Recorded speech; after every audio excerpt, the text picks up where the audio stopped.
Mario Dumont. Une feuille de route impressionnante. Un curriculum vitae aussi long que le pont de la Confédération. Curriculum vitae aussi long que le pont de la Confédération.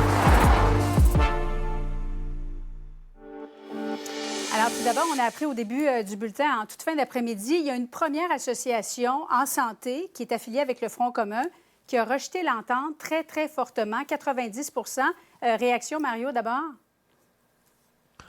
C'est une mauvaise nouvelle. Ça veut dire que dans le secteur de l'éducation, on a l'impression que ça va passer serré. Ça va peut-être passer, peut-être pas non plus. Mais dans le secteur de la santé, tu as déjà la FIC qui n'a pas encore réglé. Tu as déjà la FIC avec qui c'est pas réglé.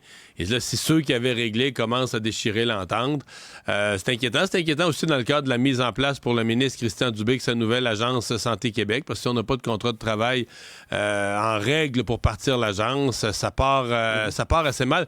Je dois dire qu'à mon avis, là, on nous dit que les syndiqués sont choqués. Tu sais, moi, parler pour le reste du monde, moi. Tu sais, je pense que le contribuable moyen, qui n'était pas contre les syndiqués, qui trouvait qu'il était exigeant un peu, puis la monnaie, on attend dans le temps des fêtes notre gouvernement a réglé, puis là, on constate que notre gouvernement il a réglé, mais il a sorti le chéquier, mais pas un peu, là. Tu sais, on a découvert que c'est 11 milliards de nouvel argent qu'il faudra trouver d'ici 5 ans dans le budget du Québec, payer tout ça.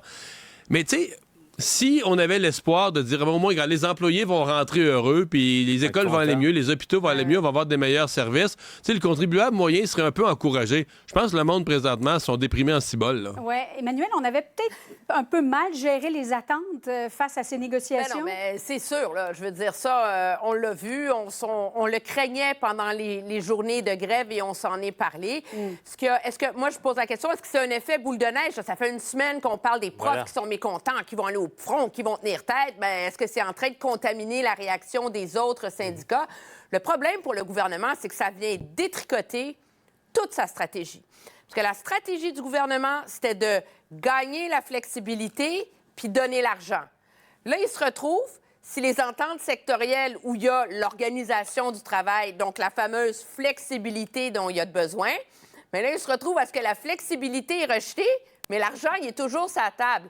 Et ça, faut qu'il le retire. Moi, ça, je trouve ça inquiétant pour la réorganisation de nos services publics. Oui, parce que tu ne veux pas avoir le beurre et l'argent du beurre. Alors donc, s'il n'y a pas d'entente de principe, il n'y a plus d'offres ou il n'y a plus d'entente. On repart presque à zéro. Et bon, c'est bien sûr une mauvaise... On verra pour la suite, là, parce que c'est un petit syndicat là, qui a rejeté, qui représente à peu près 6 000 membres, mais une incidence directe sur la FIC, l'ensemble des infirmières au Québec. On verra pour... Oui, exactement. Puis on verra aussi pour le reste du Front commun. Mais aussi, c'est des lendemains qui vont être difficiles pour le monde syndical. Moi, je reviens à la FAE. C'est quand même pas rien. Hier, à Pointe-de-l'Île, on verra ce soir à Laval. Oui. Il y a un premier syndicat hier à Pointe-de-l'Île. Les dirigeants locaux de ce syndicat-là ont perdu la face hier. Parce qu'eux, ils ont recommandé le rejet de l'offre. Et à 58 les membres l'ont entériné, même si le taux de participation était anormalement bas, étonnamment. Mais n'empêche, là, donc, il y a un sérieux questionnement là, sur qui représente qui dans le monde syndical. Ça lance la question. Là. Mais Mario, si le taux de participation a été seulement de 42 hier soir, il faisait voter les membres en fin ou en début de nuit. Là. Comment se fait-il qu'on fasse voter les membres aussi tard? D'abord, peu importe l'heure, écoute, t'as pris 5 semaines de ta vie que t'étais en grève, t'as pris une perte de salaire. Tu nous as dit que l'éducation était en jeu au Québec, l'éducation publique était sur la table, la carrière des enseignants et futurs enseignants, tout se jouait dans cette négociation-là. Il arrive un vote crucial, la moitié vote pas. Comment tu veux? C'est dur à comprendre. Là, après ça, on nous explique, mais là, c'est parce que là, le syndicat, eux autres, le leadership syndical, ils voulaient que le monde rejette l'entente. Pour que le monde rejette... C'est comme les syndicats de l'UQAM, les syndicats étudiants, là. Tu fais durer l'Assemblée jusqu'à minuit. Fait que là, ceux qui voulaient pas la grève, ils se tannent. Fait que là, il va te rester juste dans la salle les 10... Mais c'est vraiment là? C'est vraiment ça? Je peux pas croire. Ça n'a pas de bon sens. Oui, mais en parlant de lendemain difficile, là, c'est parce que tout ça revient à qui représente les syndicats. Parce que là, on a des ententes qui sont rejetées ou approuvées par même pas la majorité des membres, même pas la majorité, parce qu'on a des votes de grève qui sont pris sans décorum intéressant. Je veux dire, à un moment donné, il va falloir revoir cette démocratie syndicale.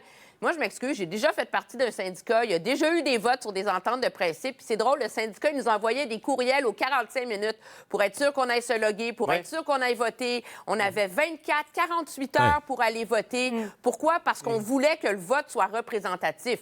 Là, on se retrouve avec une situation où les rejets et les approbations ne sont pas représentatives. Ça va être quoi le climat de travail à la fin de tout ça? Paul, qu'est-ce qui va rester de la FAE en terminant? C'est une bonne question, mais c'est sûr que la FAE a un rendez-vous avec la FAE. Il faut dire que faut rappeler, là, c'est le syndicat le plus militant, vous le savez, né d'un schisme avec la CSQ à l'époque. Mais n'empêche, tout ce qui s'est passé, on le sait, les membres ont perdu un mois de salaire, n'ont pas obtenu rien de plus, pas un sou de plus que, et même pas une condition de plus que les membres de la CSQ. Moins bonnes conditions. Et même si ce sont des moins bonnes conditions, qui ont été demandées et négociées par leurs propres négociateurs. Donc, ce syndicat-là, j'ai hâte de voir la suite, mais c'est clair que ce ne sera pas des lendemains qui vont être faciles pour personne là-dedans. Emmanuel Latraverse, Mario Dumont, Paul Larocque, merci. Bonne soirée. Au revoir.